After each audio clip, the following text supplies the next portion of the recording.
On today's blazing episode, we'll cover Battlefield 6 and their roadmap ahead, Black Ops 7 Zombies, real-time strategy game Tempest Rising, Razer's new GPU external dock, and much more.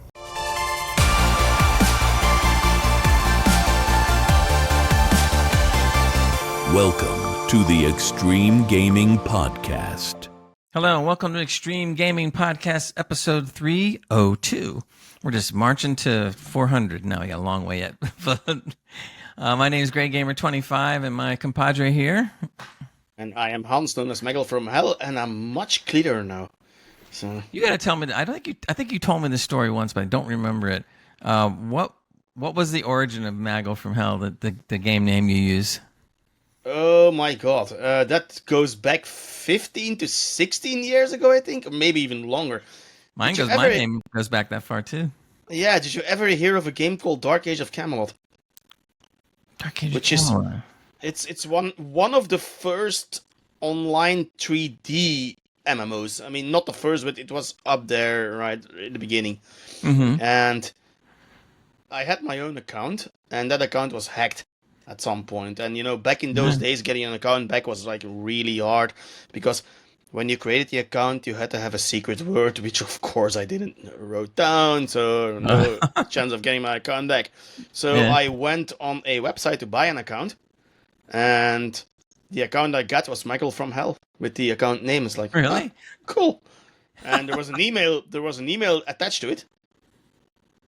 Also, Michael from Hell at something, right? I'm not gonna give my email here. And did you keep that one too? Yeah, still using it. It's my secondary email, so to speak. So yeah, there's really not more to that story. That's it. I think GreyGamer25 goes back at least 25 years probably by now, because I remember having to pick the name, I believe, when I first joined Steam. And I joined Steam a long time ago. You know, and stuff. So I'm guessing it's about that old, but I never really wrote it down or thought about it, but it's old. It's definitely old. Yeah. And I remember when I picked the name, I thought, oh, Grey Gamer sounds good, because I'm getting a little older. Now I'm a lot older. And then I kept on putting Grey Gamer, no good. So I go Grey Gamer 5, no good. Grey Gamer 10, just went up. no good. Yeah, I just kept on going until I finally reached 25, and they go, okay, that's good. Oh, yeah, cool. And I go like, all right, whatever. I'm actually glad though, because my original gamer tag was so cringe. So and I'm not gonna repeat that. I'm not gonna repeat that here. So let's say it's called. Wait a minute, you opened it up, so now you got to say it. Are you sure you're not gonna get demonetized for this one? Well, as long as it's not, It is. Well, they do like beep. Well, it is cyber beep, cyber SL. Oh, okay, yeah, I get that. Right. Yeah, so I was like, I'm so glad I didn't keep that name. I was gonna say, that would have been rough, especially if you had like a romantic interest. What's your game name? Yeah, that one. And you know, it's all fun and games when you're in high school, and once you actually need to go and apply for jobs, and they see your email, cyber. I was like, yeah, we can't have this anymore. Wow, that would have been great. Yeah, that would have been a good comedy, like in a good comedy show. What's your? Okay. Yeah. I was like, we can't have this anymore. That reminds me. I know we digress a little bit, but that people love that. There was a football league over here that started competing with the NFL over here. This goes back some years. I forgot what it was called. They changed the name and everything, but they allowed the players, instead of putting their last name on the back of their jersey, they could put whatever they wanted, as long as you limit it to X amount of characters, right? Yeah. Bad idea, dude. There was nothing profane, obviously, that could be used, but there was some very bizarre, you know. I didn't even. I felt bad for the broadcasters, because they're trying to say whatever's written on the back of the jersey. They stopped doing it and just went number 5, number 10, number 20, number. I see the same if you're playing like an online game, right? Like World of Warcraft. The amount of names and creativity in names you see is like insane, right? One of the best I ever saw was in World of Warcraft. You got this class called a Warlock, right? Yeah. So somebody named this Warlock Lucky Balboa. Which is, I mean, I would have never thought of it. It was so great. So. That's good. At least that's thoughtful. Yeah, they really got into it. Yeah. Nowadays, people just throw whatever name and letters up, and I usually try to set my name in game, but yeah. Well, the only thing with your name is that you got a long one, boy. I mean, Mago from Hell's a lot of letters. You should see my email that I use that's attached to this one. All right, we'll move along. Yeah. We're going to get into some game news. I thought this article was kind of interesting. This is a gentleman called David Jaffe. David Jaffe is, if you didn't know already, he created the first God of War. Or actually, I think he goes all the way back with God of War, if I remember right. He created God of War. Yeah, and he basically said that now he's commenting on the Game Pass price hikes. We all were talking about how we didn't like it, obviously. But he comes out and says that he does like it. And I'm like, what? So he goes and says that, despite the fact that there's been recent price increases, he goes, it's a pretty steep increase for sure, but I won't be canceling. He said he compared the annual cost of Game Pass with the retail prices of individual games he has played or plans to play. That brings a total. This is now the games that he would buy, and he added them up. He said that brings a total to basically $700. He said, or you can pay Game Pass, even at the inflated price now, for $360. So essentially, he's saving a lot of money. This is the way he's looking at it. And if they also include those games, then you have a bunch more games you can play on top of that. So to him, it makes sense, even if the price increase is there. So he says, yeah, the price increase is steep and it's not great, but I'm going to keep it anyway. So, all right. Yeah, but can we mention the fact that David Jaffe is a multi-millionaire? And yeah, and it doesn't matter to him, right? He's trying to talk like it matters to him, but he says, he goes, yes, you would own the games, and I know that's important to some people who watch, and I respect that. I get that, but because I don't really care about those things, there you go. I don't really need to own the games, he explained. Once I'm done with Ninja Gaiden 4, I probably will never go back to it. I don't need it on my shelf somewhere. Well, okay. That's the opposite of me. But okay. Yeah, that's definitely the opposite of you, no doubt. And for people out there that don't know this already, Hans has got an amazing collection of actual, real games. Physical, baby. His collection is probably worth God knows what not by now. Too much. Oh, and you got some great statues. How many statues you got all together now? Statues. I know you don't have a million, but you got a few now, right? 20, I think. Oh, is it 20? Oh, wow. Around 20, yeah. I don't top of my head, but statues, they mostly come with collector's edition, so every now and then I buy one separately because there's a cool one. Yeah. But depends. I thought you had like 10, 20's pretty good. Yeah, but there's a few small ones also. Like I have a few of those small World of Warcraft statues from named characters, and then I got some Star Wars Jedi Survivor small figurines and that kind of stuff. So cool. If you want to count those, I mean, then it's 20. If you count the big ones, the bigger ones, like the one here behind me from Elden Ring, then I think it's like six or something. For 6, 7. For our YouTubers, let's see the Elden Ring one again. Put that on there. Which one do you want? You want Melania or you want? I don't care. Whatever one you want. We got Melania here. The sword is not in my hand at the moment. So. Did it come colored like that, or did you have to paint it? No, it comes colored. But I do think the one from Shadow of the Earth Tree is a lot cooler, to be fair. Oh, wow. That's wild. That's actually the reason I bought the collector's edition. That's pretty wild. That's nice. Then there is one here that you will probably love very much. Oh, yeah. Triss. Yeah. Yeah. There we go. Triss from Witcher. I like that. That's good. And if you want to see the biggest one... Oh, God, don't drop it. No. This is the biggest one that I got. Holy moly. So, that thing is huge. It is, yeah. It's How tall is that to the tip of the wing? I don't know, Gray. It looks, from when you held it next to you, it looked like at least 2.5 feet. 50 centimeters? 55. Okay. Yeah, I don't know feet. I'm sorry, people. No, that's okay. That's okay. I'm sorry. We use the metric system over here, so. Yeah, I know. It's all right. That thing is gorgeous. That one is really nice. It is, yeah. That's the one I bought separately on one of those gaming conventions. Like, I gotta have this. And by the way, people that are listening on audio right now, tune in to YouTube, because we do have a video version of this that comes out a day or so after the audio, and we usually put in some little, shiny things, we call it, and that's one of them. So if you want to see the statues that Hans has, pick up the YouTube broadcast and take a look at that.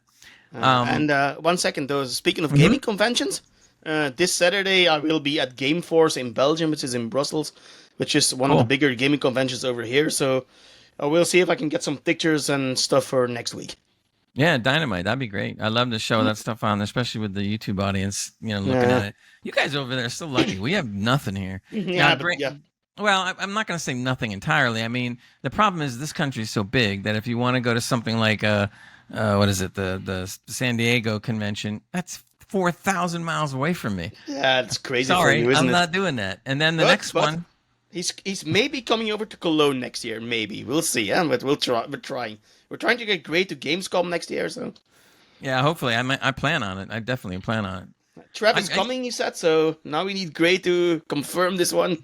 And you know what's so cool about when I see you go to these shows? Years ago, I'm going way back now, before you were born. We had LAN parties and stuff like this all the time. I mean, like virtually at least twice a month. And those were a blast. We used to go there. Some of us would bring our computers. We'd be competing against each other. There'd be people with tables selling games and other stuff. I mean, we did that too, Gray. And by the way, for the audience, I'm 48, so I'm not that young anymore. Well, yeah, but I got you by 20, so. Yeah. So we used to, but then all of a sudden when it started to die off and stuff, now there's nothing anymore. There's just nothing. And it's a bummer because those were always fun to go to. The thing is, though, you lost E3, and I think that was a major loss. Yeah. Because it used to be the biggest one in the world. Everyone was like, oh, E3, what are they going to do at E3? And that has now completely shifted to Gamescom. Eh? That's the biggest one now. Every reveal is over there now. Which I think though, that the organizers from Gamescom did that marvelously in taking it over. So they saw the opportunity, the marketer was a void, and they took it completely over at that point. Which is I think it has a lot to do with attrition, with the economy, the price of games. I mean, it all combines. Yeah. So over here, they die out quicker. Over there, at least they tend to live on a little. Like, what was the other one that you guys used to, what was the all-night one that went out and now it's coming back? God, I can't remember it now. The Insomnia. That was in the UK, I guess. Yeah, Insomnia. Yeah, so you guys had it, and then all of a sudden it died, and I thought it was never coming back. Now all of a sudden they're saying it's coming back. Yeah, it's only been gone 2 or 3 years. Yeah, it's new owners, and they try again, and let's hope they succeed. I mean, I'm pro all of these cons, so the more we get, the better.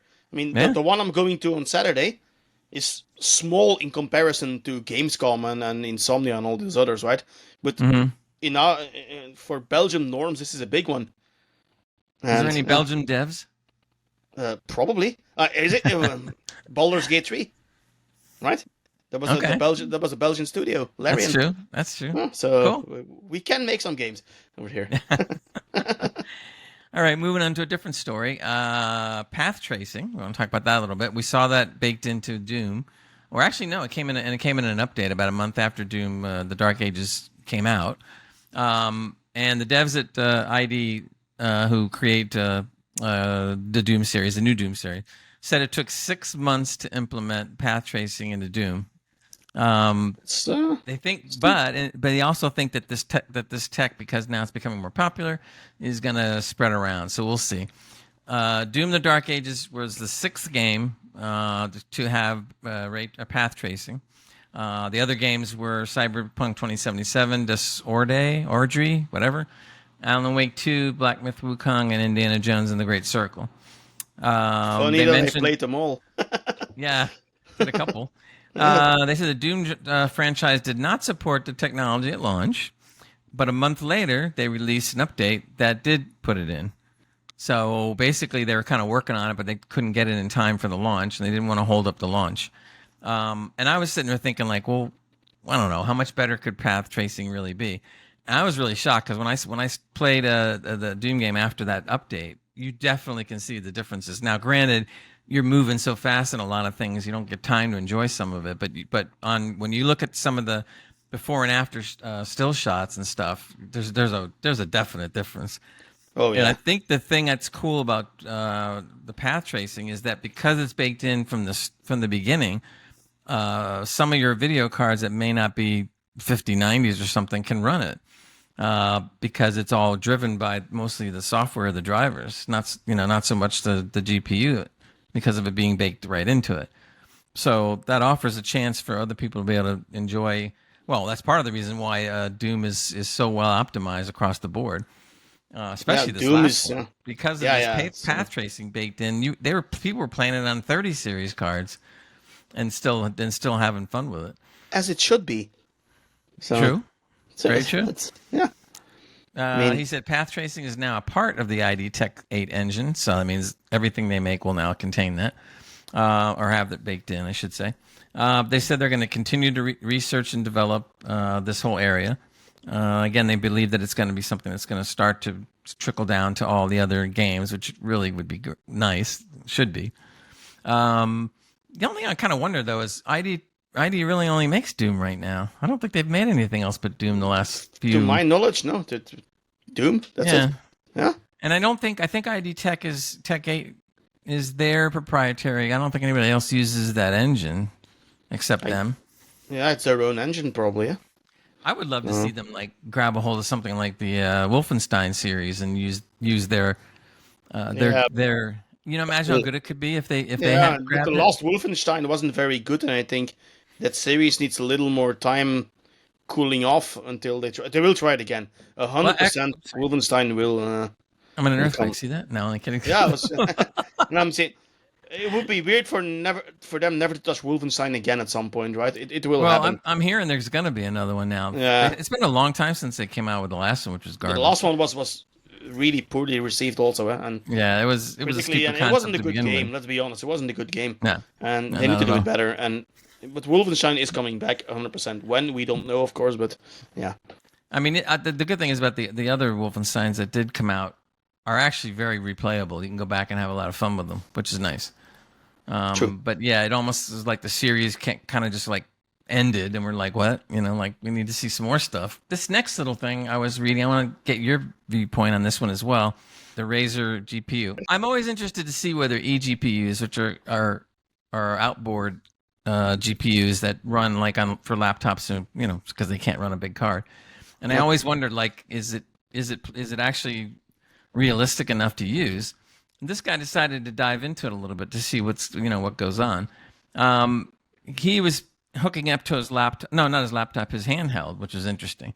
So That's he was interesting, playing, yeah, he was playing the Lenovo, and he also messed around with some of the other ones, like the Ally as well. But he found he liked the other one better, and he decided to go ahead and pick up the one from Razer, the outboard dock for the GPU, put a 5090 in it, and then played some of the games, and he definitely noticed a difference. Yeah. At the same time, he also said that no, it's not going to be quite as good as having the PC. You're losing a lot of performance still. Right, but for a handheld, it looks way better, which is kind of neat. The only problem, I guess, is you're tied down to the fact that you really can't move. I mean, it's not if you play. No, I kind of wanted to explore that one with my previous laptop, not this one. And I backed off from the idea because at that point, the best one you could get, you could put in like a 38 or 38 Ti, and the 40 series wasn't supported yet on any eGPU. Now, I did read a few days ago that there is now one that can do the 50 series and the 40 series, which is probably the one that you're talking about. Yeah. And I would love to test those, but I do think you still lose about 40 to 50% of your everything. With this one by Razer, and usually I like Razer products. I have a couple of them, but this one, here's one thing that stopped me dead when I was sitting there reading it. First it's costly, but I get it. I understand. They are, yeah. But here's the thing. It said that basically the drawback is that it does not have an integrated PSU, power supply. So that would mean you would have to get an outboard power supply to run the dock. And I'm going like, what? That's crazy. Yeah, I think the reason why that happened, which is not a good reason, is the fact that they knew it was going to be costly. So if they put in a integrated PSU, it would have been even more money, and they probably thought nobody would buy it.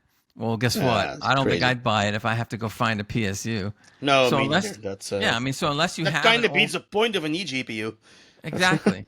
So unless you have an old, power supply laying around that you can use, you're dead in the water. Yeah, I mean, no. it's not going to work. But to be fair, though, it will allow for the eGPU to draw more power from the card, which is probably, I think, one of the bottlenecks that those other eGPUs have, because they were all about USB-C type connectors. And yeah, I think it just can't draw enough power from those things. I'm not really sure if all our eGPUs have like a power supply with them. I don't think so. I'm not sure. I'm not too versed in those things. But if you can hook an actual PSU on there, which kind of beats the point of an eGPU, Right. technically I think you can draw a lot more power and have a lot more performance. But yeah, I wouldn't do it. No, it's No, too I much of a mean, hassle. I would Imagine really. you would have your laptop or your handheld and your eGPU and your power supply if you go on the road, which is crazy. So nah, beats the Yeah, point. no. You Nah, can't drag that kind of stuff along. You're better nah. off having a gaming laptop like you have, if that's the case. Yeah, Plus, when you start adding up all the money, I mean, you almost could buy the laptop you got, probably. the laptop itself is also probably pretty expensive at that point already. So I they never are thought expensive. gaming laptops would ever take off and do anything, and yet now there's a market for them. I still think a bit of a side tangent though. Besides from the money, right? Take the money aspect out of it. I still think it's amazing what, like in my case, the 49 laptop can do. Because in the end, it's a laptop still. And like a few years back, this was unthinkable that a laptop could do those kind of things. Right? Yeah. I mean, I can game it with zero compromises in most games. Exception Indiana Jones and the Great Circle that just refused to run flat out on a laptop. I think the first gaming laptop I saw was over 2 years ago. I can't remember the maker, but I do remember that it was kind of thick. I mean, it wasn't like a thin laptop. It was like about No, that. they weigh like 4 kilograms also. So Yeah, but I was surprised when I was messing with it. It was at a store or something. I had to see what it was all about. But I was really shocked that it actually was running some stuff, and it didn't look too bad. it is. So Yeah. that was kind of interesting. My But laptop also it has a OLED screen, it has HDR, it has everything yeah, you could actually want, and I do see why some people, like we talked about this before, the person I bought it from, he used to be a truck driver, and I do Right, see why right. some people would buy it in that case. You have your high end PC on the road. sure. I mean, there is an argument to be made now, but yeah, the money, yeah, that's a different discussion. I guess if you're gonna use it all the time and not have a PC or a tower PC or whatever, then I guess the money No, would I be agree. justified. And probably if you total up the amount of money you spend on your desktop, right, including the screen, including the keyboard, True. right, you're probably not that far off of something like that. So I guess the only drawback, well, if you're on the road, it doesn't really matter. But when you're here, you want to plug it into maybe a bigger monitor. Now you did it, and it seems to run on your widescreen fine for okay, me, yeah. which is good. So you have Yeah. the best of both worlds there. Have you taken it anywhere recently? Whenever we go like on a mini vacation or something, right, or we Yeah. go away for the weekend, I take the laptop, and it's an 18-inch screen, which is awesome, right? 18-inch, big, okay, yeah. it isn't that big, but for a laptop, that's like great, right? And I played Assassin's Creed on there. You know, I get like what with the Assassin frames, and I got like 100 FPS on that thing, maxed pretty out good. settings, which is crazy. So I'm surprised that has 18-inch. I've never seen bigger than 17 on a laptop. yeah, this is 18. They started this 18-inch, which I think in reality is 17.8. I think Well, it is. it's yeah, they do the diagonal thing. Yeah, yeah, Nobody so measures there's- it left to right anymore. They did There's years and there's years some ago. form of trickery there, but anyway, though, I'm I'm pleasantly surprised about that laptop, what it can do, right? And not just that one, because you got 5090 laptops now, which cost like over 5,000 euros at some point. Oh, wow. I mean, you got the 5070 Ti laptop, which I think is a budget laptop, but you can do multi frame generation on it, right? So Mm-hmm. I think those are all cool things that you can do it in such a small form factor. So Yeah, I guess it's well, yeah, if you can call the weight of it a small form, but yeah, yeah, it is. I mean, 4 kilograms kind of maybe beats the point of you know well, yeah, taking but it then everywhere. again, And you're not lugging your PC everywhere, and so that's true, definitely but you you know, gotta be honest though.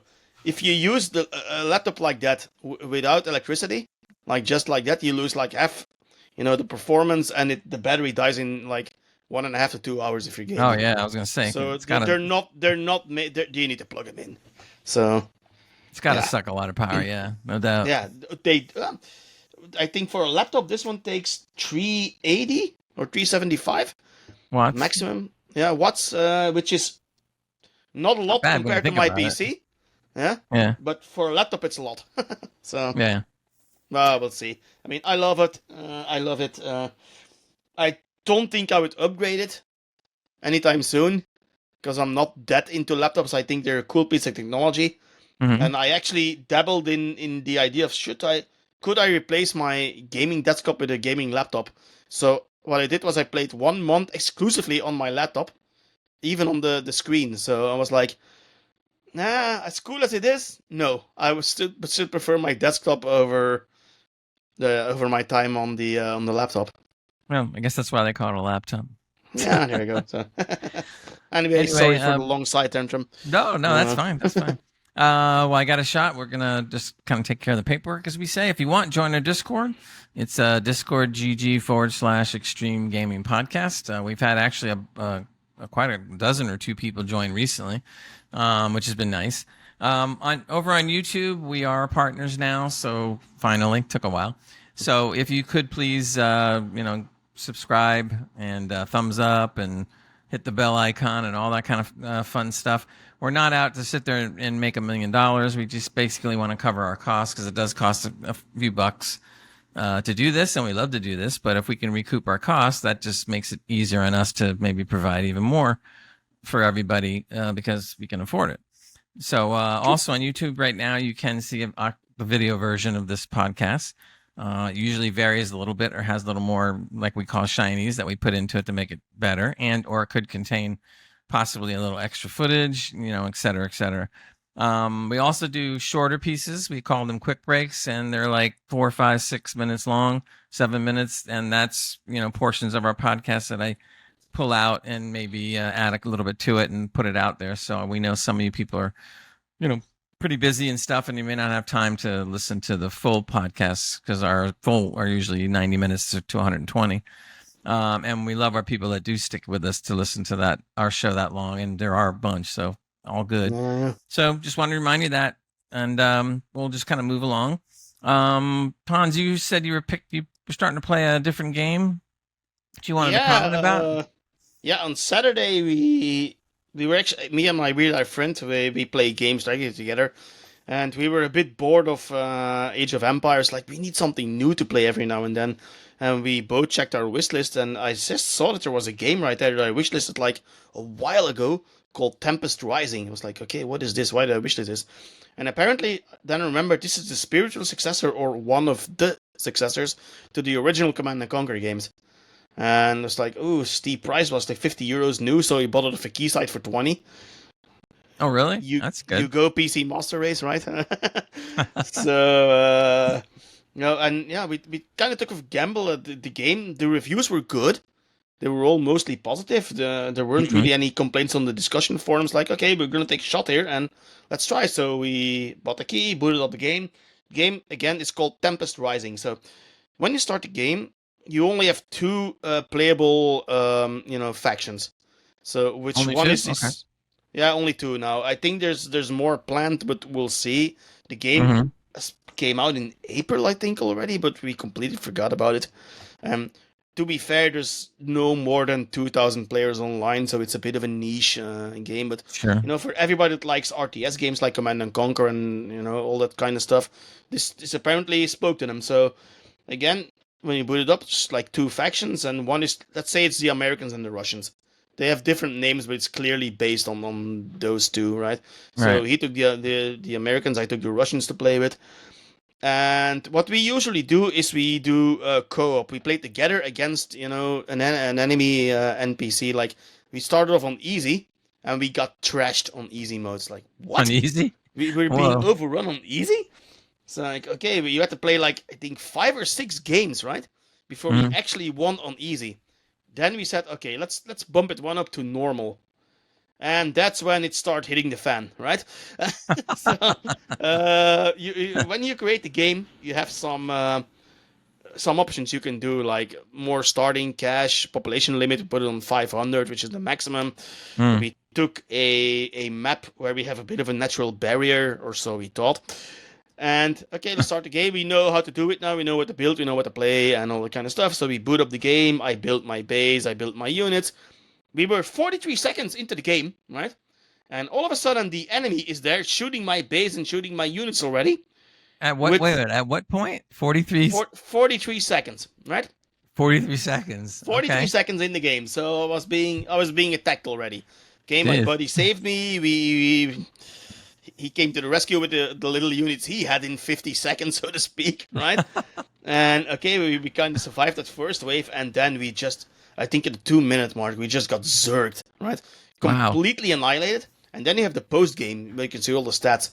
All right, this computer on normal made 179 units in like 2 to 3 minutes. Wow. At that point of time, I had barely had all my buildings up to start producing units, right? So what Yeah. you do is you put a building down. In my case, first you put down a machine workshop, and then in the machine workshop, once that is built, you build a harvester. With the harvester, you can go harvest money or credits in this case, right? So, but it takes like a minute for one of those harvesters to come out. By that time, I was already getting attacked. So I had my barracks down, put a few lousy units out there to have some form of defense. Yeah. And yeah, that didn't really work. So we had to regroup something. And apparently, what we did was when we started the game up, the enemy behavior, right? Yeah. We put him on aggressive. So what we did then, we put him back on defensive, so we could actually learn a little bit of the game, and then things, at least we could hold out. But when we came with our big army, so to speak, which consisted about, let's say, 100 to 120 units combined of me and my friend, we came into his base, right? And it was like, oh my god, there was like 400 units there. We completely got annihilated because so what we think happens is, the speculation is that we start with 20,000 credits, which is not a lot, which is the maximum you can set it, and I think the computers, the PC just has infinite money, right? And Right. of course, the NPC, they can click all the hotkeys in 1 microsecond and do all the kind of stuff. We have to click individually. Right. And but yeah, so far our experience. But about the game itself, right? Have you ever played Command and Conquer Oh yeah, sure. back in the day? So it's basically a carbon copy of Command and Conquer Red Alert. Especially, I think the Red Alert with the Wrath of Cain, I think it is. Except they didn't annihilate you in 43 seconds or whatever. Yeah. So the interface looks the same. The factions basically play the same. There's cool units in there. I think there's a lot of variety in there. Yeah. You need to do your research. All the usual trope you have in those games, right? And the thing is, though, if you're not a fan of RTS games, then this game is not for you, of course, right? Sure. But me and my friend, we love those games. We very rarely play online against other players because we're just not good enough. We did it once with Age of Empires. No, with Age of Mythology Retold, the new Age of Mythology remake, Yeah, so to speak. yeah. Can't remember the name. It was like, okay, we won against 3 ludicrous enemies, I think it was, so the hardest one you could get. I was like, okay, we're ready. We're going to play online a game. Just the two of us, we team up. We're gonna fight some other dude, right? Yeah, that didn't end very well. So we got annihilated in, I think, 10 minutes or something. So that shows that the people that are actually playing RTS competitively, they are so good, man. I mean, oh yeah, they're amazing. It's insane how they do that thing. I have so much respect for those guys. I saw a video once on YouTube of the competitive RTS, and I could not believe how fast they're building stuff. Yeah, it was insane. They're just typing on the keyboard all the time, and I can't do that, right? I play those games for the fun of it.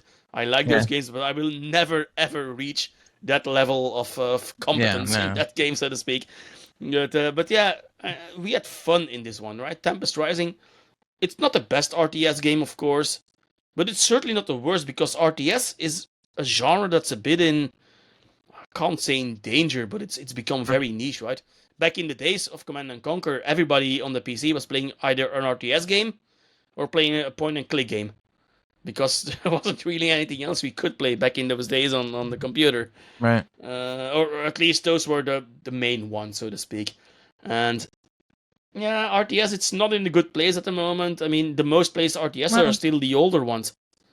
Yeah, but you know what? A while back they said RTS is dead and just forget about it. Don't bother making any new ones. But I think it's been on a mini surge lately. I mean, remember, people forget sometimes that Civilization essentially is an RTS, and a lot of people play that, except the new one that everybody seems to hate for some reason.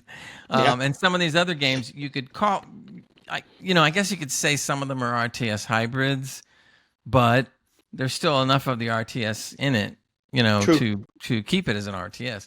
And I like RTS a lot. I know a lot of, there's a certain section of people, our friend Trev included, that don't really like RTS. But and the other one is, what's the other one that's not RTS?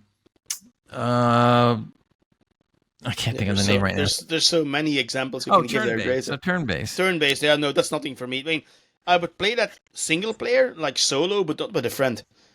Because otherwise you have to wait like 5 minutes until your friend is done with his turn and kind of stuff. So that's, not my thing. It's not good for multiplayer. So I liked both the RTS and I like the turn-based because, I don't know, it's just different.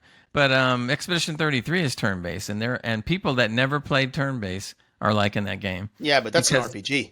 It is, but it's still turn-based. The combat is all turn-based. Yeah, but I mean, Expedition 33, Claire's Cure, or whatever you want to call it now, but it's the whole title, I guess. Right. I mean, that's a love letter to the older Japanese-style RPGs, which were all turn-based, like you see in the back maybe here, Chrono Trigger and Final Fantasy 3. Those are considered to be the two best turn-based RPGs ever made. Right? And it's a bit of a love letter to those kind of games. They did a twist on there, I think, which was cool with the timing and all kind of stuff. Yeah. So I like the game a lot. For me personally, Clair Obscure Expedition 33 is the game of the year. And I think there's a big chance it's going to win it.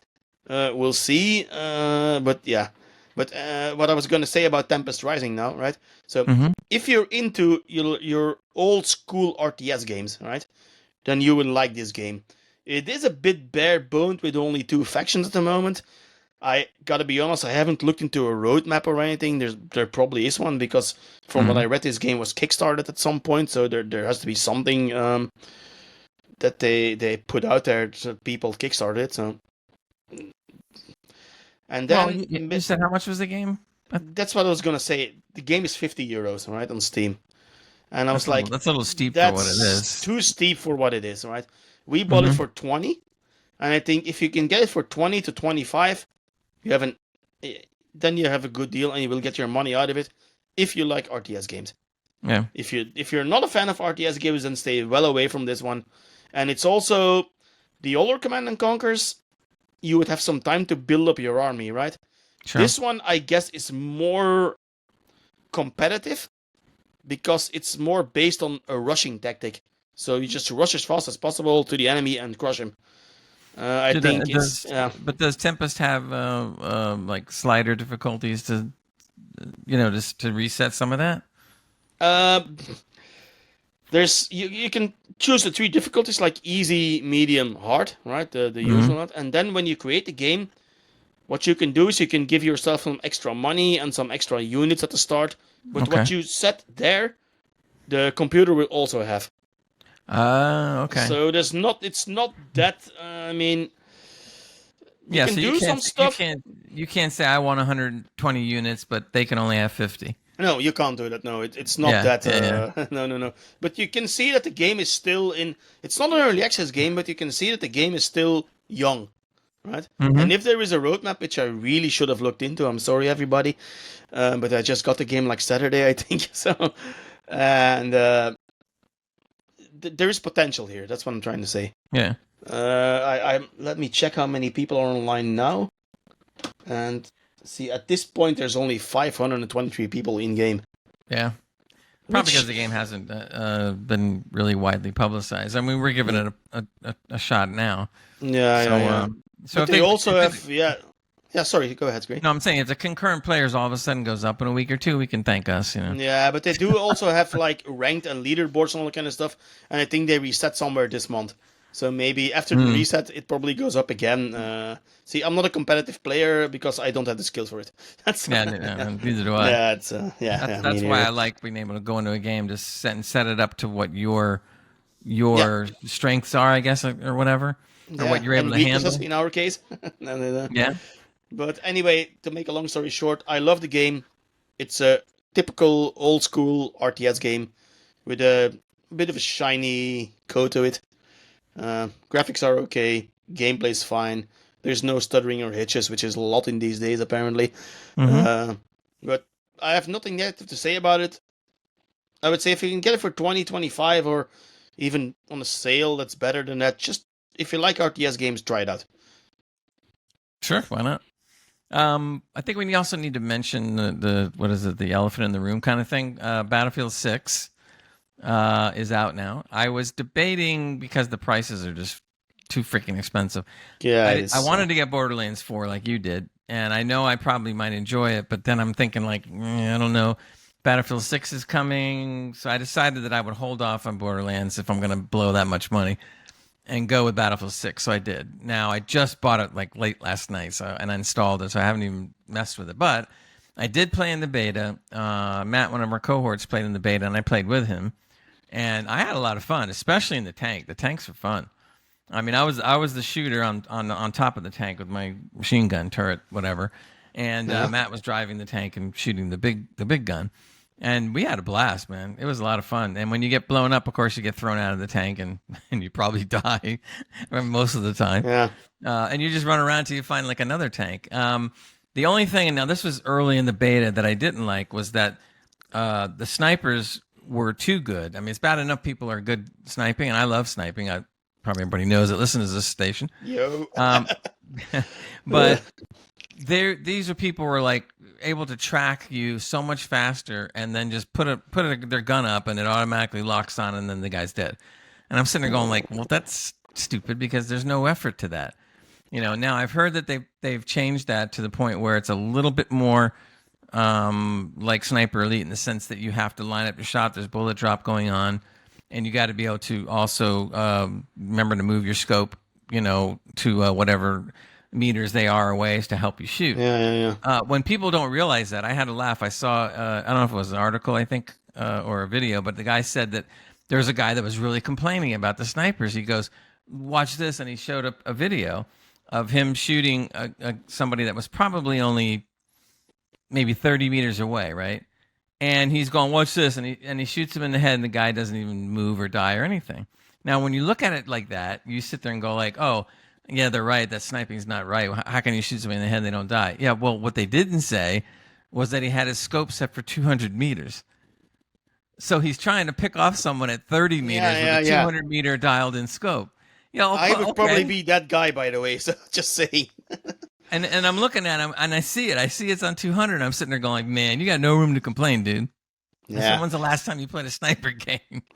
See, that is where I would fumble also, because I love sniping in games, but when I think of Battlefield or Call of Duty and just those, all those games, I think sniping is a scope, headshot, boom, dead, right? I don't take into any consideration about bullet drops and all those kind of things. So I would probably react the same as that guy without knowing what was going on, I mean. I'm hoping, I haven't played yet, but one of the things that I've always not liked about games like this is the fact that they never give snipers any love. And like I said, I love Sniper. When I play Sniper Elite, I play it on hard. I don't play Authentic. Authentic is a little too hard. But I play hard, and I go through every campaign on hard, and I 3-star everything. So I'm used to it. I know how to change, my scope. I know what to deal with. Blah blah blah. Bullet drop, the whole 9 yards.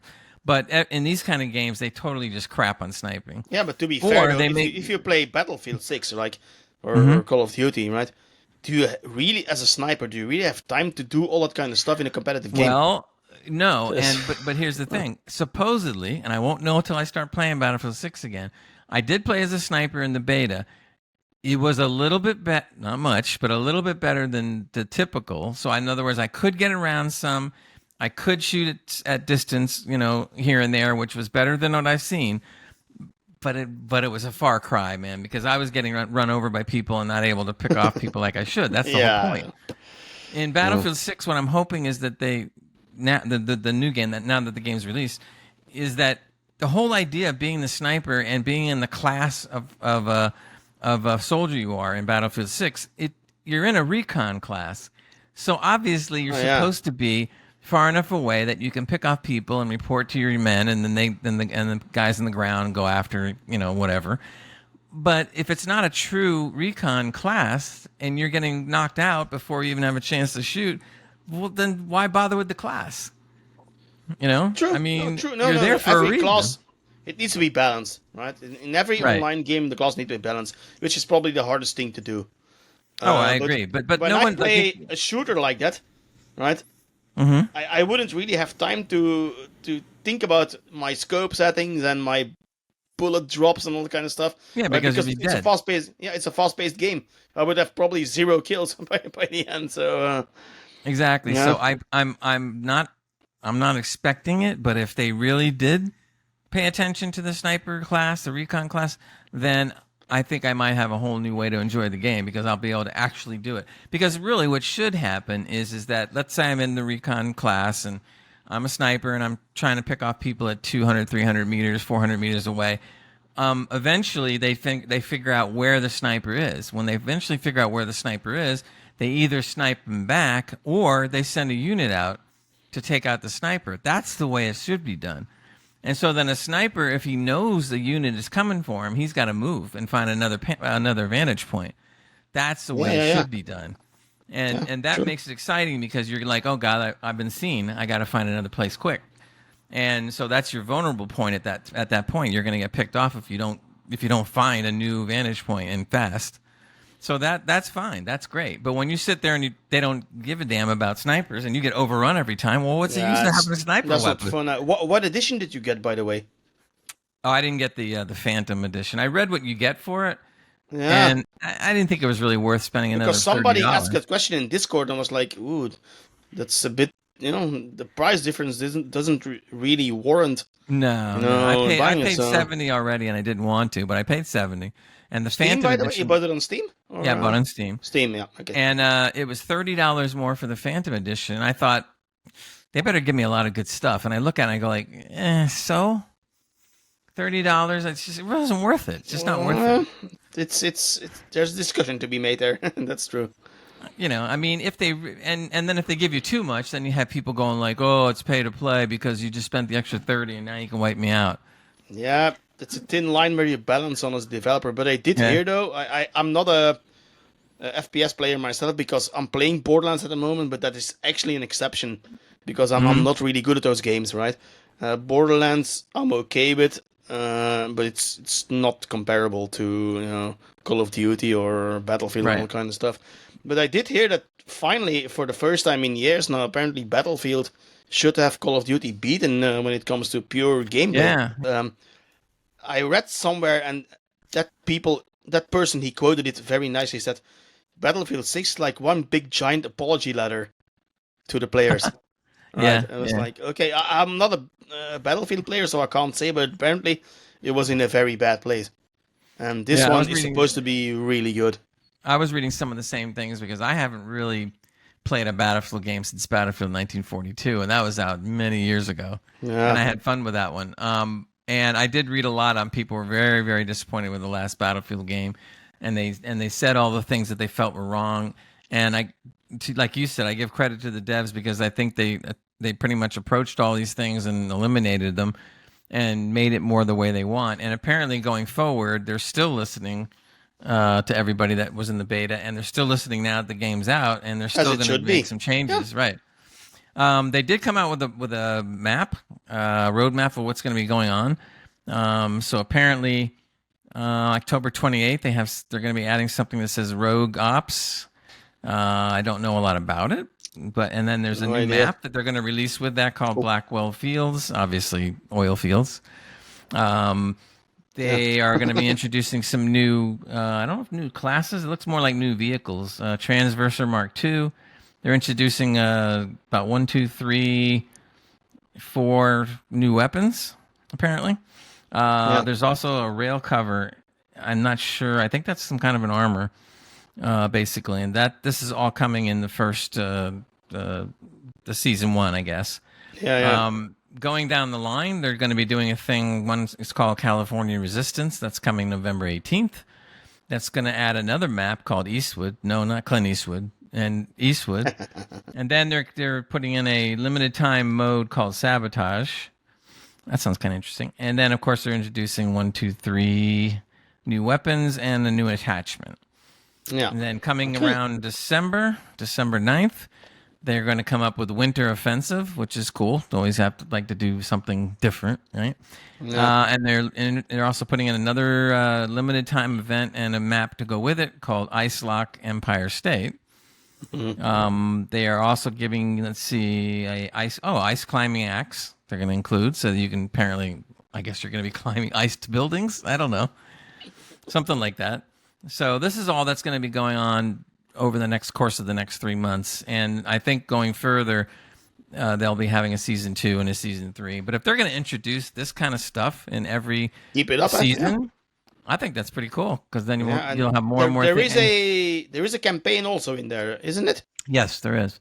Okay, I know people don't buy the game for the campaign, but it is still cool that there is something in there for people like me, so to speak, that like just single player campaign. So I always think they should come up with a good single. I don't have to have it be a long one, but make it good.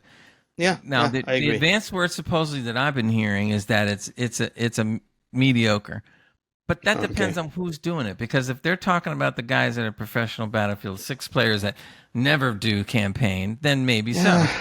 I won't know, but I'm going to play the campaign because it's a campaign, but also because I kind of look at it as being kind of like a training ground, so you can get used to stuff. I agree. Yeah, I agree in that one. And it offers you the advantage. No, I'm saying it offers the advantage of being able to go back and replaying it if you still need to get, a little better. One thing I noticed, and I understand this, but I haven't seen anything mentioned in these seasons that are going to be like more or added to the campaign. I think the campaign is a one and done, and that might be it. Which I understand, but I kind of disappointed. I would like to see another, little campaign or something thrown in there someday. Maybe it will. Yeah, mostly just make one campaign and all the rest is on the multiplayer aspect, which is their bread and butter, by the way, because I understand why. But of course, the thing is, though, I would kind of like to play it. For me, the campaign would be more interesting, but I'm not gonna pay full price for the campaign. Of course, that would be lunacy. Well, to be honest with you, when the game gets into the really hardcore PvP kind of stuff, which I normally don't like by myself. But when I play with you guys, like with you and Matt and Trev and stuff like that, then it's fun because even if we can don't lose together. Exactly. I mean, but at least we're having fun and we're learning a little bit here and there. Are we ever going to become as good as some of these people? No. But as long as we have a blast, I think that's part of the reason why I enjoy the tank so much, because it makes up for the fact that I don't play singly as well as some of these people. But I got a tank. Yeah, for me, I always play healing classes in MMOs and online games. So I would be your typical field medic probably, or whatever it's called in Battlefield.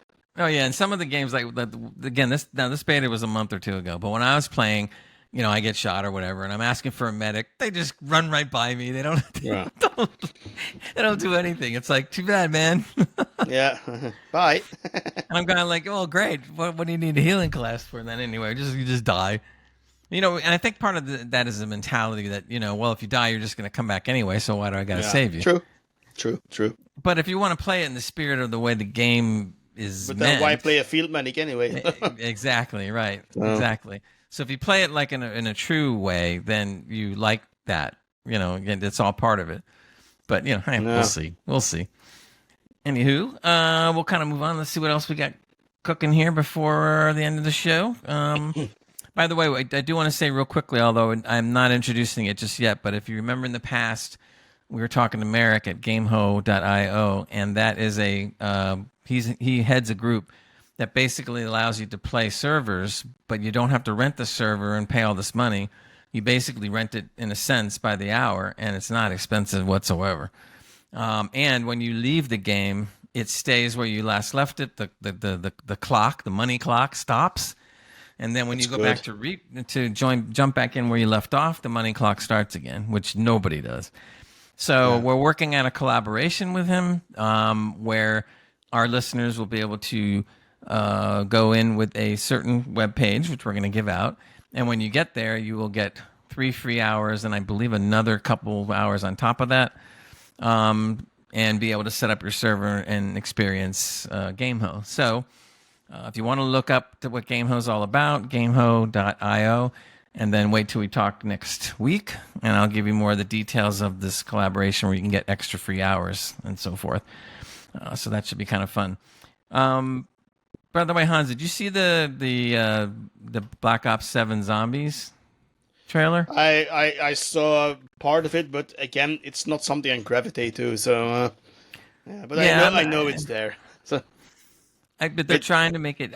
Maybe I'm wrong, but they kind of make it seem like that's going to save the Black Ops 7 because people have been commenting about the normal Black Ops 7 game that it's not that. The thing is, though, last thing I heard about Black Ops, I think 6 or was it 10 or whatever it was.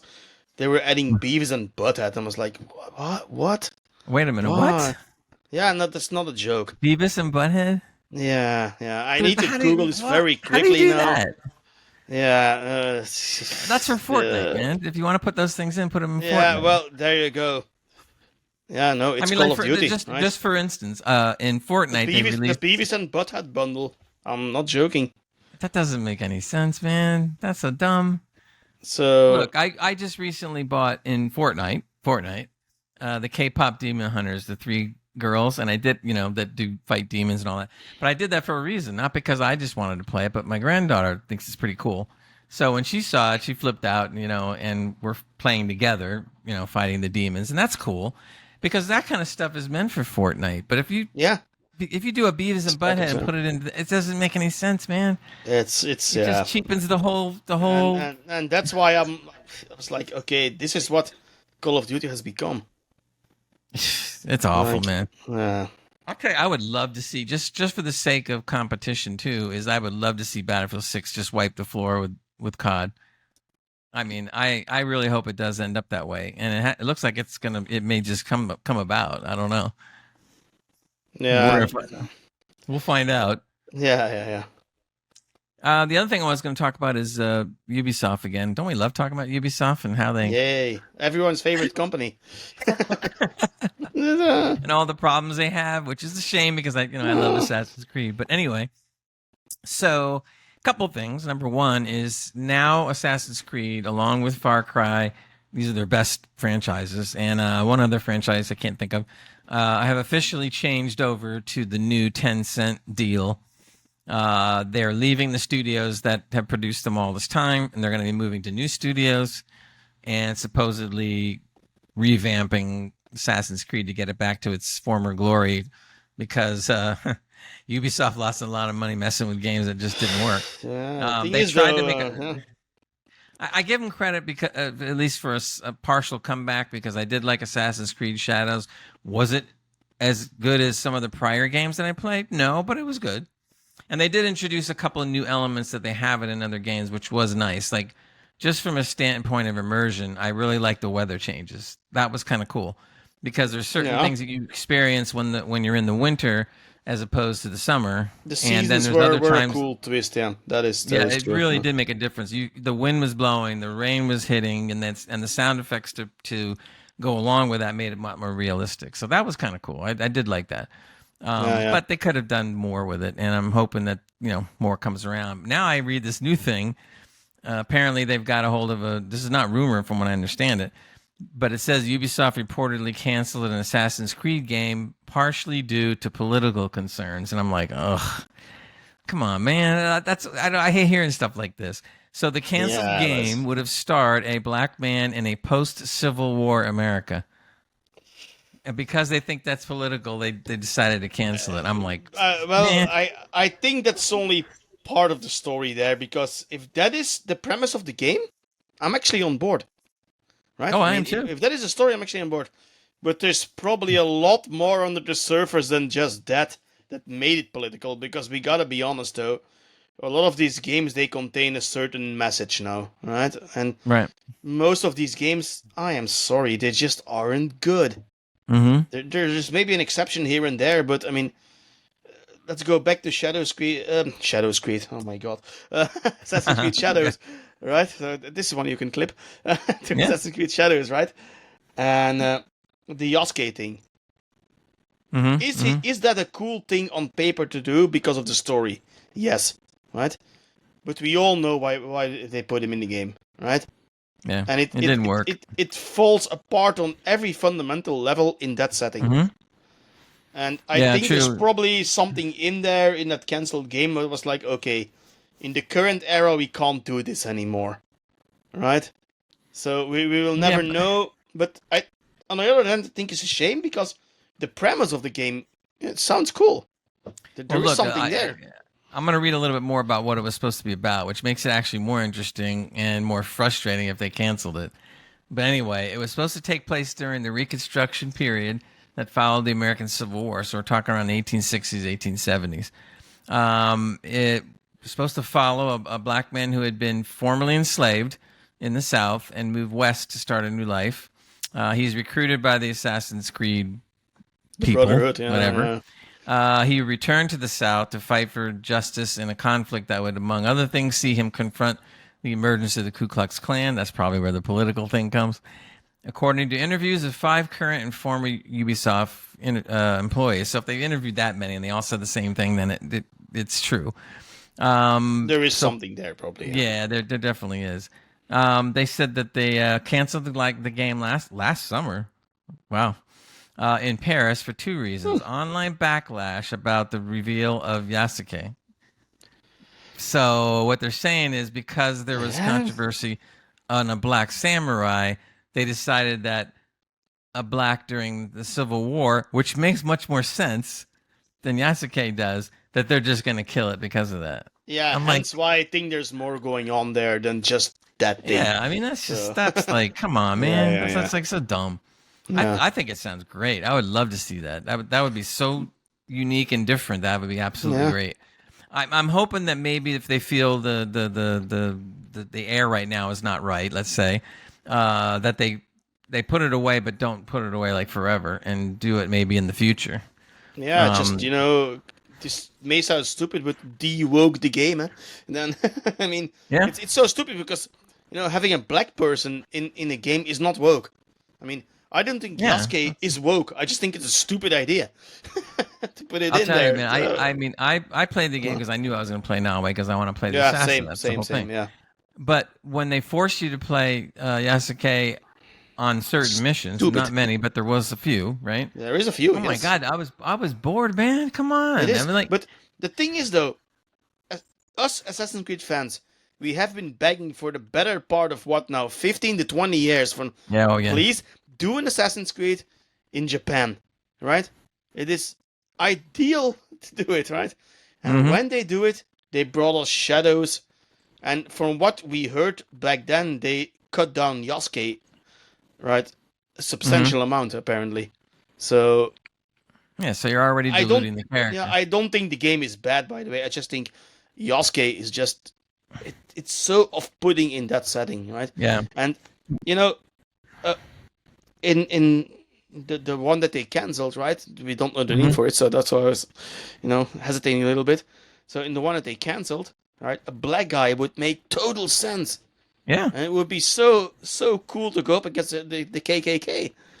So. Oh yeah, that's what I wanted to see. I'm saying this is cool. This is different. Yeah.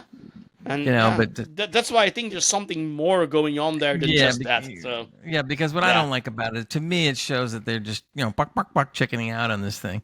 Yeah. I mean, why don't they just hand it to some other developer then instead that will have the kahunas, as they say, to go forward? Yeah, I mean, just make a good Assassin's Creed game. It doesn't matter the setting then. So. Oh, the other thing I heard about Assassin's Creed was interesting. They said that there was a conflict going on as to whether they should have more adventures going on with the what do they call the thing that you lie down in. I hate that stuff. The Animus. The Animus, yeah, and all this, or should they cut it out totally? I'm in the group that they should cut it out totally. Cut it away. It's very immersion breaking to me, but some people are like up in arms and going like, you can't do that. It's been there since the beginning. And blah, blah. I get why it's still in there, but they should minimize it to a cutscene or something, whatever like that. So. Well, look, in Assassin's Creed Shadows, even before this, there was these offshoot missions that you run that are basically Animus missions. And I'm sitting there going like, I never play them because it's but this time I decided just to see what one was like. as soon as I got in there, within the first 5 minutes, I'm going like, "Oh my No, god, no, what is this no, crap?" no, no, no. I mean, I had to get out of there fast. I replayed Black Flag a few months ago, right? Uh-huh. And there's a lot of those Animus missions where you go into the real world and there's a story in the real world. It's like, I just I want to hate go it. back to being a pirate. Exactly. Yeah. I'm hoping the remake cuts all that out, but I don't Oh know. yeah, We'll yeah. see. There's no word on the remake yet officially. Yeah. Still. No, well, as far as I understand it, it's still targeted for by the end of the year or something. Yeah. I mean, If it so would come out this year, I think we would have known already. well, they may So be holding it for holidays. I mean, if you're gonna make a splash, to be why fair, I not? think you're coping here, Gray. We'll see, but I'm I, trying to give them benefit of the by the doubt a way, little bit. for the record, I hope you're right. Right? I Yeah, want the game too. So exactly. yeah. By the way, the new venture is called Vantage Studios. So this is the Tencent backed subsidiary dev of Ubisoft called Vantage Studios. Yeah. And they started under the leadership of co-CEOs Kristen yeah, right, Whoever. and Charlie Guillemot. That's the son, I Guillemot. believe. So we'll see. We'll see. I don't know if I Yeah. hold a whole lot of faith in all that, but Wait and see. Huh? oh wow, they're gonna be. I just saw that Fortnite is gonna do a Scooby Doo edition. See, I don't play Fortnite, but I don't expect anything else from Fortnite, so I don't care. I mean, to me, Fortnite is a unique game that does these kind of crazy things, and I think I'm all for it because there are people that like that kind of stuff, and I even like it sometimes, But I have a friend. I don't want to right? see it in my normal games. Yeah, I have a friend, and all she does is play Fortnite. That's all she plays. yeah, sure. She only plays Fortnite. She streams on TikTok. She makes a little bit of money with it. And it's like, okay, cool, you do you. Yeah, exactly. Fortnite is the kind of game that lends itself to do that kind of stuff, right? The look, goofiness, the a while- silliness. So A while back when they introduced the alien from Aliens, right?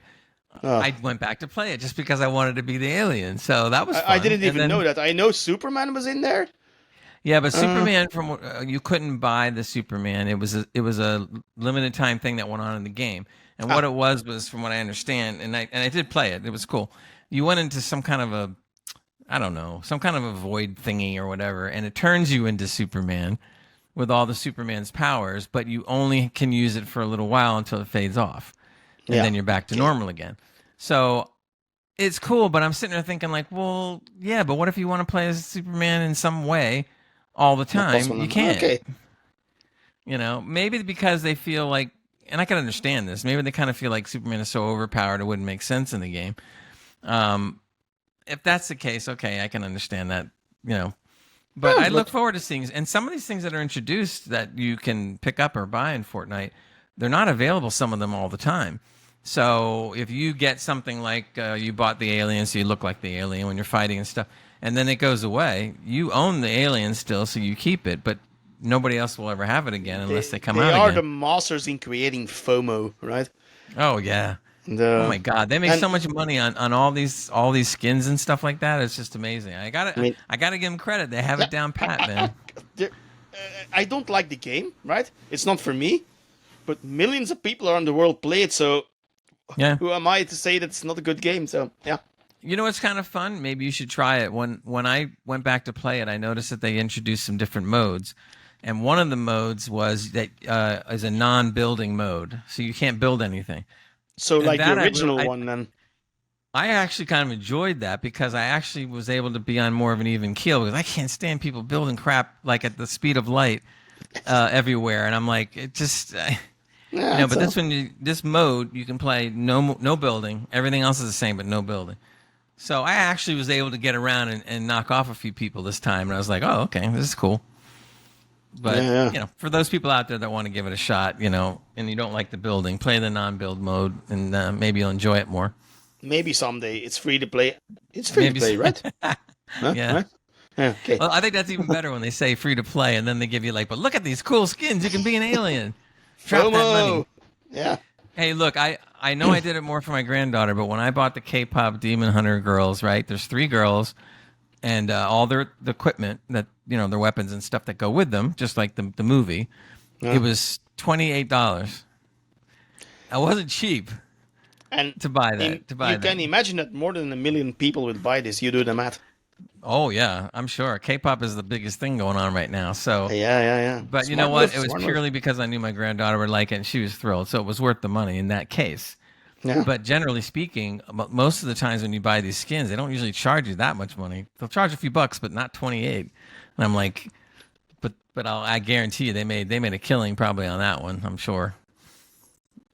I mean, everybody wants a K-pop Demon Hunter thing. It's just like, man. Yeah. Anyway, so Yeah. I guess we were. Oh, by the way, if you didn't notice already, Trev has some things to do. Matt got caught in a traffic jam on the way home from work. In fact, last I heard, he's still in it.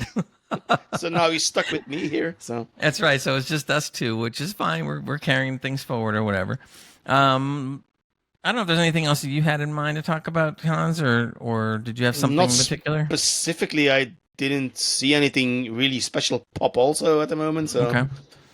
unless you got don't know something if that's I know there's only two of us, but I don't know whether you want to attempt the quiz or not. You know what? I haven't seen the questions. Just do it. Let's see. Just do it? All right, yeah, let's okay. see. Let's see how much I know. This Let's one. see if you can shine. All right, we're going to do our quiz, and then I apologize everybody out there that the show's a little short, but that's because there's only two of us, and we had planned it to be a little different. But don't worry, we're on every week, and we still will be, and we'll give you plenty of stuff to listen to. And even now, So- we're over an hour, so we're good. My hand's here, so I can't cheat and type. So All right, let's see if the people out there can get the answers and think about this. And Hans is on the spot. yay. So the first question is, what is the green crystal that hovers over heads in The Sims called? What is the green crystal that I hovers over never heads? played The Sims. Don't worry about it. Next question. I have neither, Don't but some people have. know. Don't know. And so apparently the answer to this green crystal, the name is Plum Bob. Sure. It's funny though. Okay. No, All right, no I'm idea. sure you'll get this one. In the Fallout series, what are the wearable wrist computers worn by vault dwellers called? Oh, dear, you're a Pip Boy. There you go. There you go. See, there you go. Yeah. See, there you go. One out of two so far. Not There you bad. go. So, let's see. Now I picked this. Seriously, I picked this next question for you. Oh, I thought, boy. I thought we were going to have four of us. That would have been more interesting. But this Yeah. you should get, I would think. Blizzard released a card game tied to the World of Warcraft universe in 2014. What is it called? Is it Hearthstone? Boom! Or- Very good. Yeah, I was thinking Hearthstone or Heroes of the Storm. I think it's Hearthstone. I don't play those games, by the way, so it's Hearthstone. Yeah. I didn't realize that because I've heard of Hearthstone, but I did not know that it came out of the World of Warcraft side It is, of yeah. things. So you got this So- dude in here. I can't see him now. Like Ragnarök in the back of me is also in there at some point. Molten Core, but again, I never played Hearthstone. Apparently, it's still But very you do popular. play the old World of Warcraft still? I think. I or only no? play classic World of Warcraft. Okay. So I What are play the World of graphics like, Warcraft. though? Are they still old looking stuff or? No, it's I play on a private server. So, Oh, okay. So it's it's the more one that's fun. being sued by Blizzard, by the way. Now, Blizzard. They, Oh, wait a minute. Back up. Why is the private server being sued by Yeah. Blizzard? first of all, it's intellectual property, so you can just take a game and then start private Okay, servers. okay. They are illegal. No matter how you look at it, they are illegal. And this Really? one is called Turtle WoW, and they have like 8,000 or 9,000 players at peak time and more. They have 3 servers. What they do is Classic Plus. So you got the normal World of Warcraft Classic, like the old vanilla version, right? And Right. they added their own expansions or add-ons on top of it. Not Okay. endorsed by Blizzard, not by anything. But yeah, Blizzard at some point is saying like, look, you're taking our property here. You're probably making a lot of money because you can buy things in game, Well, right? But what's the difference if they do that than modern?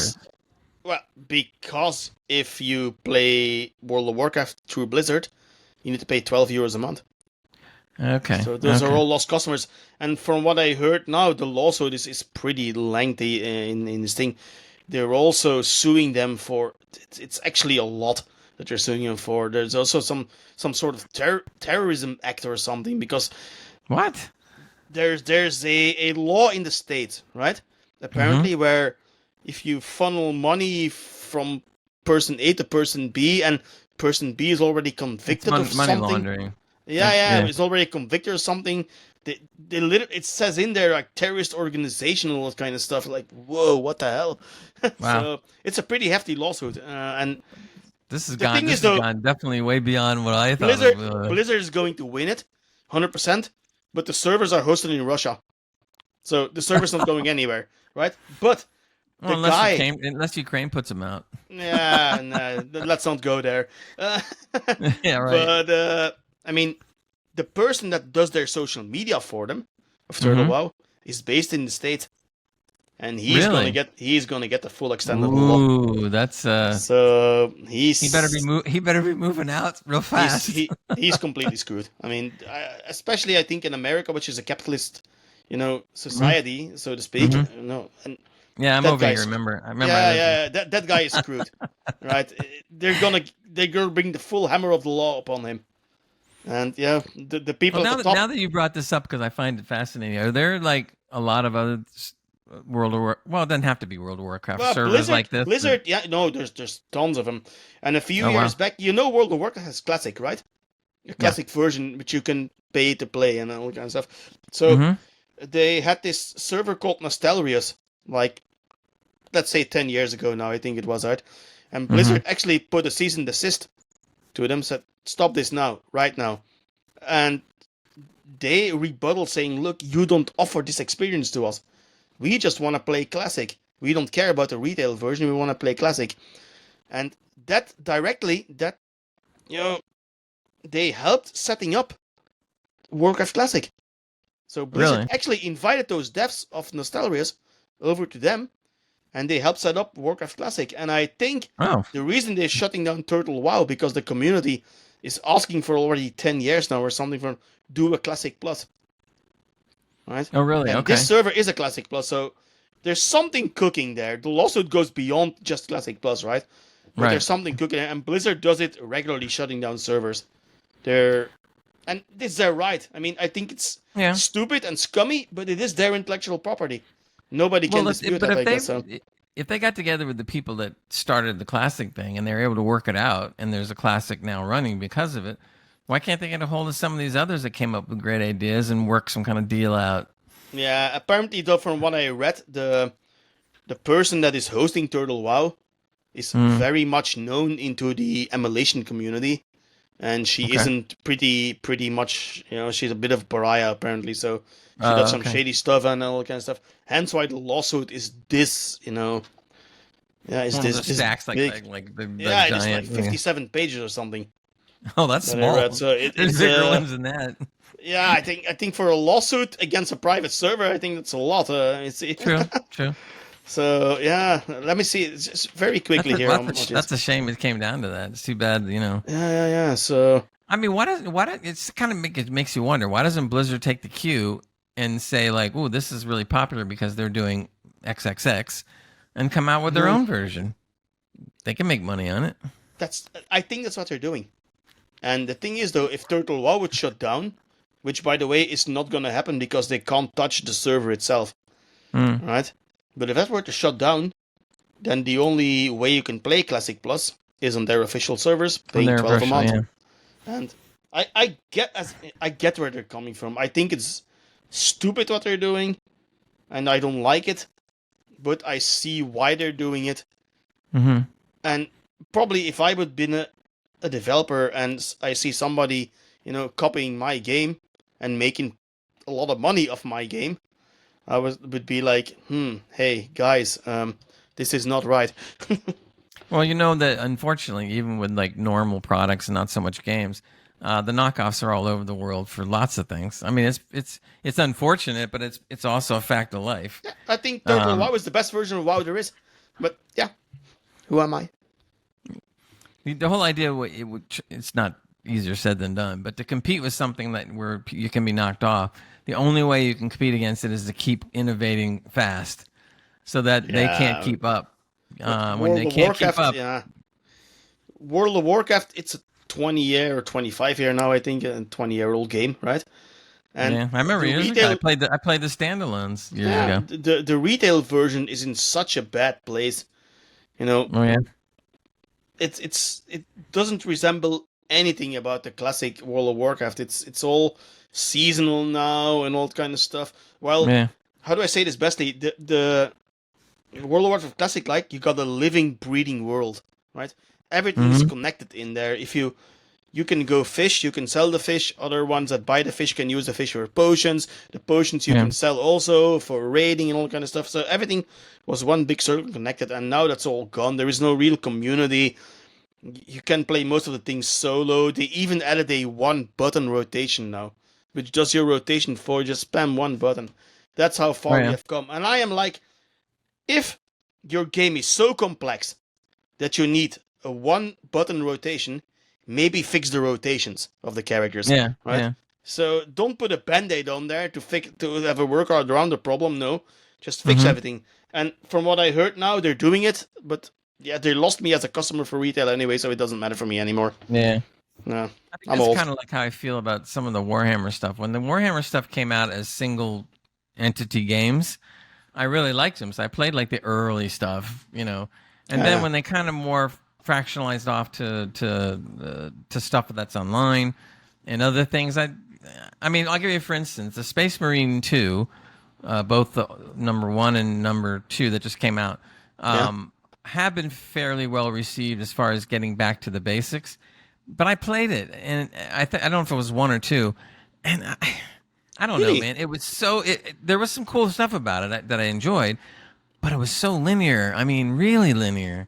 I mean, it was almost like being in a long box that's only about 10 or 12 feet, wide, and you just go down that straight box for miles. Oh yeah, okay.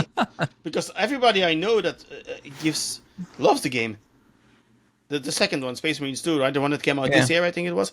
And I really want to buy it too, but it was too expensive, and now I kind of moved on already. Yeah, I will buy it in a sale probably at some point, but wait till it goes on sale, and then if you do play it, let me know what you think. There is some cool stuff about it. I mean, I really love the characters, and they're tearing apart everything just the way they always do, and that's all cool. And yeah, but I saw some clips of it, right? And it's all so metal. The guy just stood there on a pile of corpses. We will die with vengeance on our lips. Like, oh my god, this is so good. Right? Right. And that's the good parts of the game. So I'm not trying to knock it completely. It's just that maybe I've grown out of games that are that linear.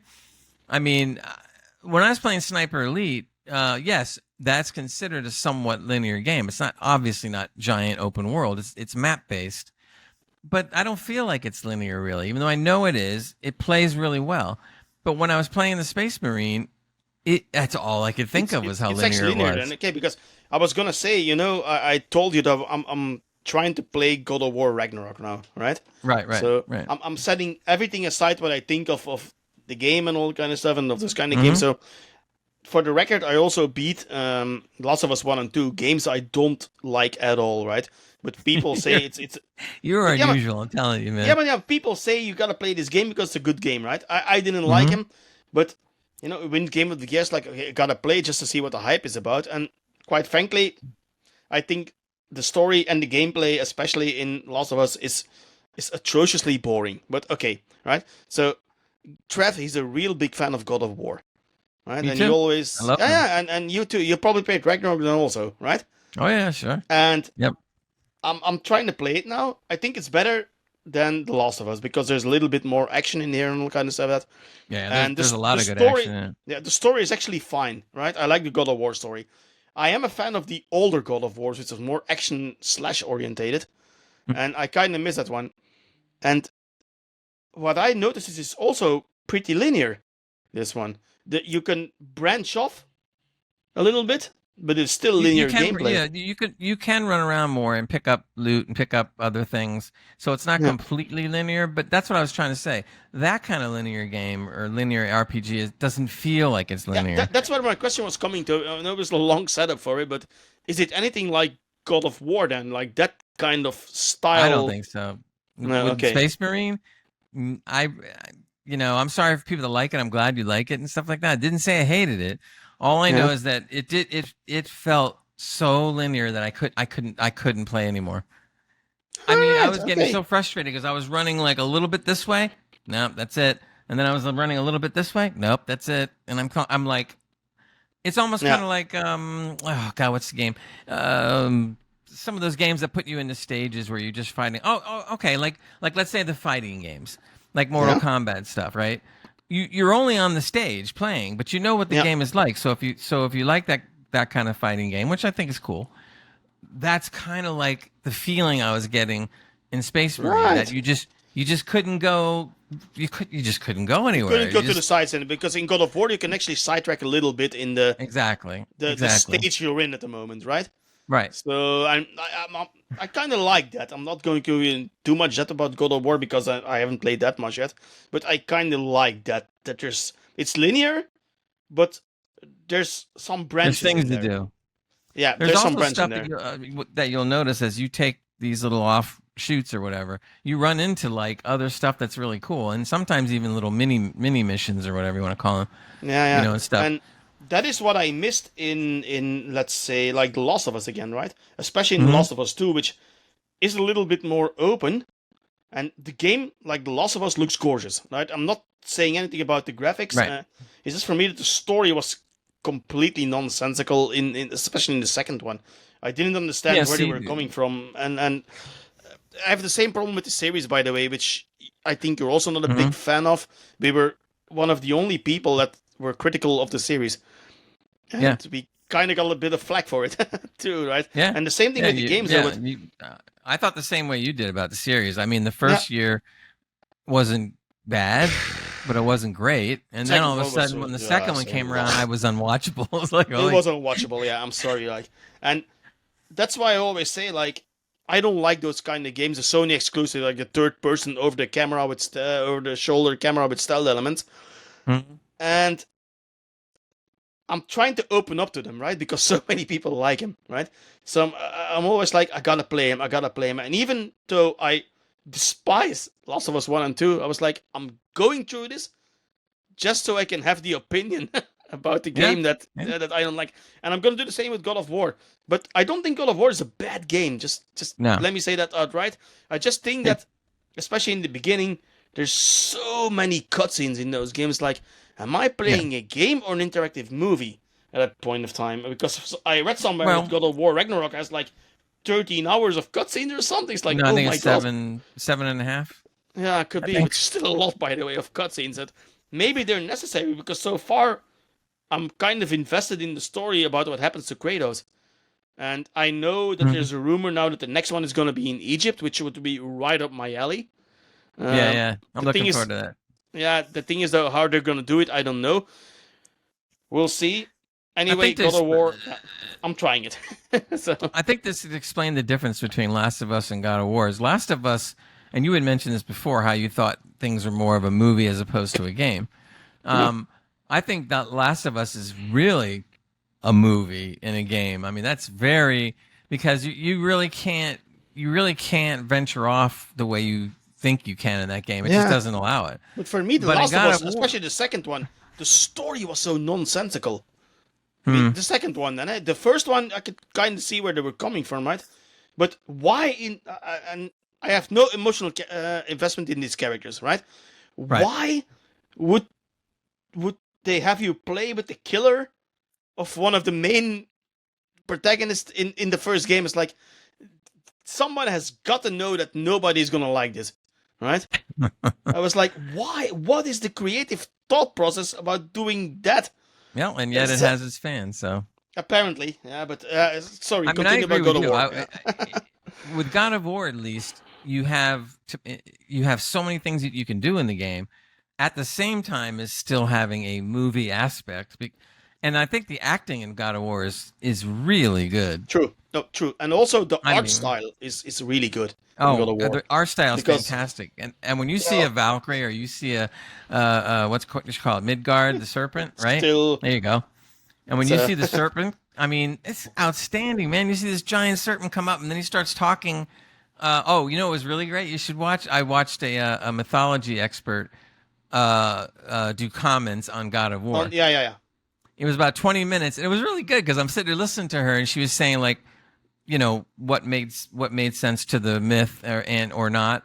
But by the end of it, though, she said she really liked it. She was really impressed. Were they close to the mythology? Because I'm not that versed Yes. in Norse mythology, so She's for the most part, they were very close and didn't deviate too much.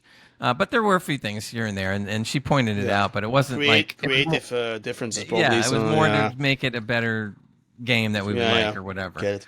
But she was pointing out I'm stuff. gonna plow through that game, and I'm gonna give my honest opinion about it, and it's not but wait gonna a be minute as now, 'cause negative. You mentioned to me though that you were putting a mod in where you could play the cutscenes at 3 times the speed. I haven't used it yet. It's in there. Oh, all right. Okay. Okay. So far, I haven't felt the need to do it. So, Okay, which is that's a good thing. sign then. That's a good which sign. Is a good sign. Yes. So Yes. I can already tell I'm gonna like this a lot more than I do The Last of Us, but that's because with The Last of Us, I wasn't invested in the story. Right? No, so, this God of War and Last of Us isn't even close. Yeah. I mean, what I'm really hoping happens is you do know they're making a TV series off the the 2 games, and the showrunners on that are guys that are very experienced with this kind of stuff, and they've already said, because they've looked through all the cutscenes and stuff of the first 2 of those 2 games, and they said they really enjoyed a lot of the stuff in those games and where the emotional impact was coming from. And yes, of course, they have to take some liberties to put it onto television. But just by saying that how much they admired the actors and the story in the game means that they're taking the cue, and they're going to be making it, I hope, very much like the game itself, as far as the dramatic stuff. They should. I mean, it doesn't matter if you're a fan or not of the games, right? But if you're gonna do a series based on the game, right? Then do it like the game. That's one thing I may compliment the Last of Us series about, right?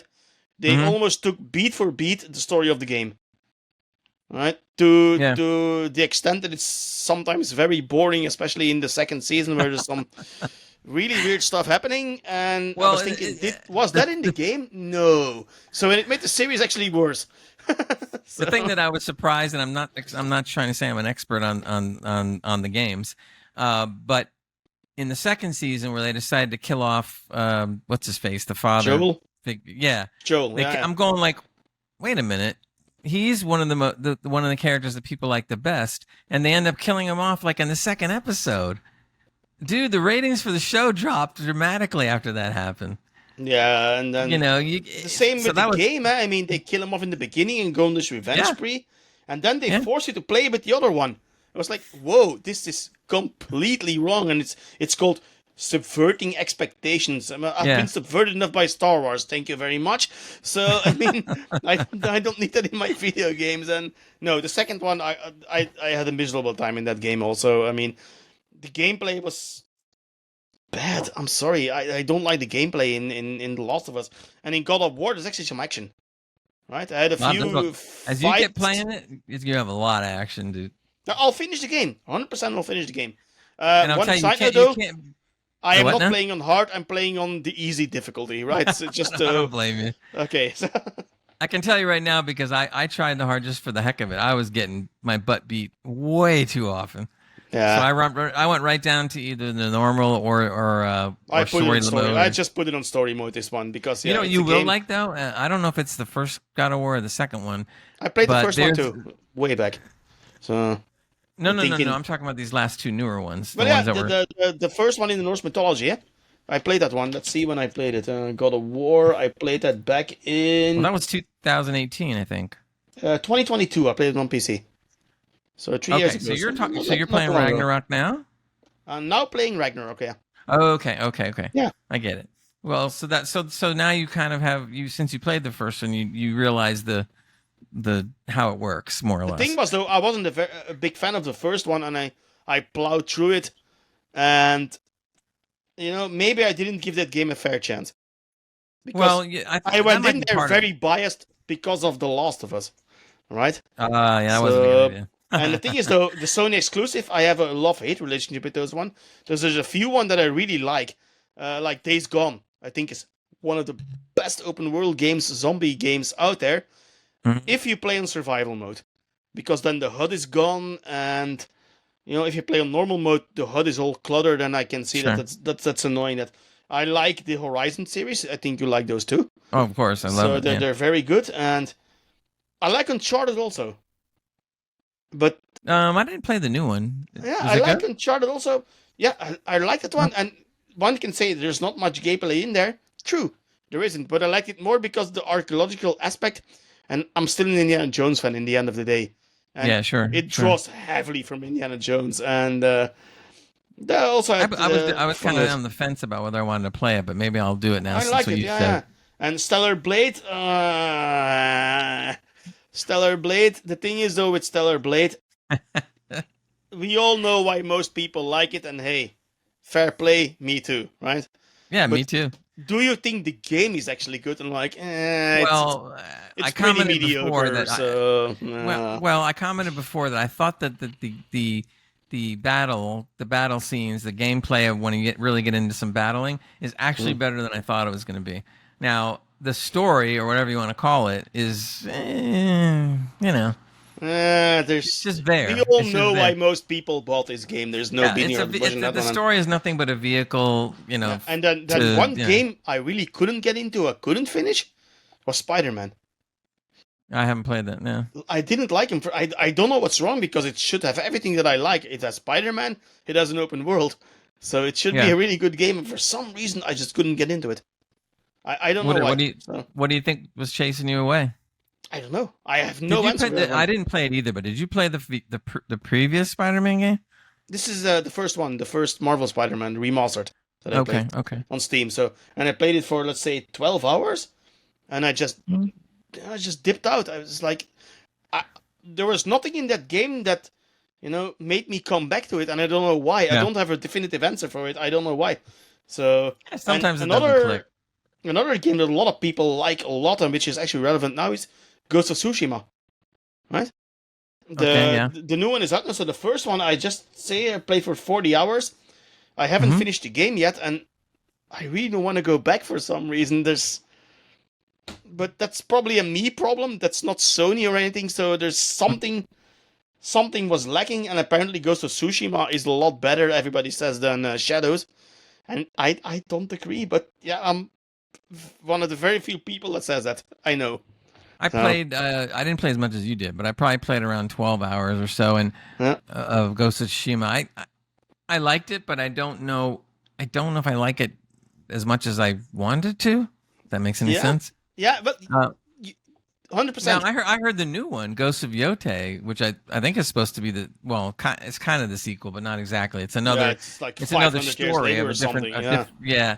And I'm Yeah. hearing mixed reviews on that one. Some people are saying that it's not as good as the first. They think Yeah, that they I cut corners. I don't know. I don't know what to think of it. So yeah, Sony, me and Sony exclusives. It's a love-hate relationship. But Hmm. I promised myself that I would play The Last of Us back in the day, and I now made a promise to myself that I will finish God of War Ragnarok. Because You'll like it a lot more. The thing that I was I impressed don't with, think it's a bad game, so that's already a no. start. So that The, yeah. you may or may not realize some of the actors, but some of the actors that were in the Ragnarok are actually known actors besides Christopher Judge. Yeah. The guy that plays Odin, he has a very good pedigree when it comes to TV and movies and stuff. The guy's played a lot of stuff, and Yeah, yeah. immediately when I played that game and I saw him, they make Odin in his likeness, the actor's likeness. So I was just going, oh shit, I know him. Yeah. So that was kind of cool. And the guy that plays Thor, if you've up to that point yet, the guy that plays Thor, the actor that voices and Yeah, I stuff. saw him in the previous game. Yeah. Yeah, There was he's so good. much discussion about because we have a fat Thor, and it's like that's how he was depicted in the Norse mythology. Well, see, it's interesting you said that because when the mythology expert watched this, she said the same thing you did. Thor was Yeah. supposed to be a little bit. It's one of the very few things I know about Norse mythology. Like, so, yeah, And she was going like, I wonder if he's got the hammer, Molinar, I believe they pronounce it. And all of a sudden, when she said that, he comes with the hammer, and she said that the hammer even looked more towards what the real stuff looked like, as opposed to like the Marvel yeah, version. yeah. Now it's everybody thinks of Thor in the Marvel movies now, of course. And that's fine. But that's but this okay. is more, yeah. I think that's why you'll probably like this. And the actor, I can't remember his name, but he is good. So so you have Kratos, Thor, Odin, all those guys are great, and the woman that plays Freya, She's really good too. There's a couple of She's scenes there. she's the mother of the one you killed in the previous game, right? I You can't killed remember her now. son in the previous game, I think. Yeah. Yeah. So now she's pissed off at Kratos. You'll see because that. she attacked me right in the beginning of the game. It's like, Yeah, oh yeah. yeah, that's her. And then you got the scene with the dog dying. Like, whoa, there's the wolf that was dying. Oh, I Fenrir. felt horrible when that happened. I felt so Yeah, bad. but that's to 'Cause set the kid has the some. story. I He's think. also a good actor. I never heard of him Yeah. before, but and you just felt so bad. Like Okay, when so without spoiling anything, Gray. So tell me, is there an ending? Like what I mean is, Yeah. is the saga complete here, or does it lend Well, itself to a third one? I don't want to give to stuff do. away because you need to experience for yourself. But all I Yeah. can say is that in some ways, yes, some of There the is ends there have is been an tied. ending. Yeah. There is an ending, but it's kind of an ending where some things are tied up. But it also leaves it open as to Kratos Because- to be going yeah. on a next whatever. Yeah, because in the previous one, it was a completely open ending. Eh? Yeah, this I would say is not a complete. Again, I don't want to say too much. No. I know. It's a satisfying end to a portion of what was going on in the game, Right, and then it okay. also at the same time still kind of gives that opening to Right. So Kratos going whenever forward the or next whatever. one comes out in Egypt, there may be a tie-in to this one as a Possibly, reason yes. to. Yeah. Okay. Yeah. Okay. Got it. Right. Sorry for the long ramble, folks. No. I And find this. by the way, I just want to say, if you hear me hesitate sometimes, I'm not a native English speaker, so I'm apologizing for that one. What, you That's- kidding me? yeah. That you speak fine English. Yeah, Give me a but break. sometimes I need to search my words, like, you know, Oh. like, oh, right, so like, okay, I get Please, annoyed with if I myself then. understand you, anybody can. Yeah, true. So, All right, we're going to wrap it up there. Thanks everybody for tuning in. Obviously, if you're listening to this right now, in a day or two, you can watch the video version, so you'll see some of the cool stuff that Hans was showing me. And if you want to see some very cool statues, you need to watch this on the video version of this. It's really nice. So thanks again, everybody. Thanks to you, Hans, and we will see you again next week. Say bye bye. next week, because I'm on. Yeah, that's okay. Whatever, so- on off. Yeah. Bye, everybody. Bye. Bye.